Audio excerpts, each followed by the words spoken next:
ইচ্ছা আছে যে অবশ্যই একজন বড় তারকা কিংবা বড় সুপারস্টারের সাথে কাজ করার। সো দেখা যাক।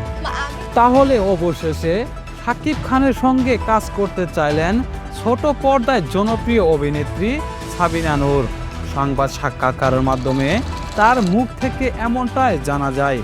তিনি আরও বলেন, কোনো এক বড় সুপারস্টারের সাথে আমাকে চুক্তিবদ্ধ করা হলে আমি অবশ্যই তার সঙ্গে কাজ করব। তার কথা হিসেবে বোঝাই যাচ্ছে শাকিব খানের নেক্সট কোনো প্রজেক্টে তাকেই দেখা যেতে পারে। শুধু তাই নয়, সাবিনা নূর আরও বলেন, আমার ইচ্ছা আছে বড় সুপারস্টারের সঙ্গে কাজ করা। আর এমন যদি হয় আমাকে নিয়ে কেউ গল্প লিখছে এবং সেই সিনেমায় বড় সুপারস্টার থাকতে চলেছে, তাহলে অবশ্যই আমি কাজ করব।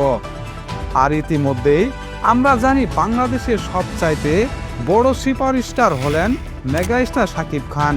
সুতরাং এখান থেকে বুঝতে পারি আমরা এবং বোঝা যায় সাবিনা নূর টার্গেট করে বসে আছেন শাকিব খানের সঙ্গে স্ক্রিন শেয়ার করার জন্য। তবে রায়হান রাফি পরিচালিত ঈদুল আজহাতে ছবি নিয়ে আসতেছেন তাণ্ডব নামের সিনেমা। সেই সিনেমাতে দেখা যেতে পারে শাকিব খানের বিপরীতে জুটি হিসেবে সাবিনা নূরকে। ইতিমধ্যেই শাকিব খানের ভক্তরা চাচ্ছেন শাকিব খান কোনো এক নতুন নায়িকার সাথে কাজ করুক। আর সেই অবসানই মনে হয় ঘটতে চলেছে ঈদুল আজহাতে। যদি বিষয়টা এমন হয় তাহলে আপনাদের কাছে কেমন লাগবে অবশ্যই কমেন্ট করতে ভুলবেন না।